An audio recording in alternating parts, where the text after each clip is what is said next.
Yan mga Jungbirds. Ang chemical, dali ilagay sa galon. Tapos pag mapuno na, pag ganyan mga Jungbirds. Tapos pag mapuno na yan ang galon mga Jungbirds, ito lumilipad lang doon. Tapos, punta na sa kingan, at yan lang ihulog yung mga chemical, yan lang spray. Yan. Itong chemical na ito ang pang-control ng Sigatoka area.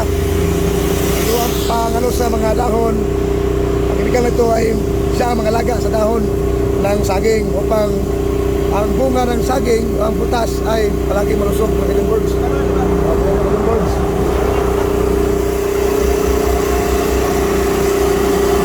Kami talaga yun. Kasi, okay kayo ba? Mga birds. Ito yung lipad na ho. Kita nyo. Pwede pa kayo sakay dyan. Mga 2 tao. Ganon. Oh.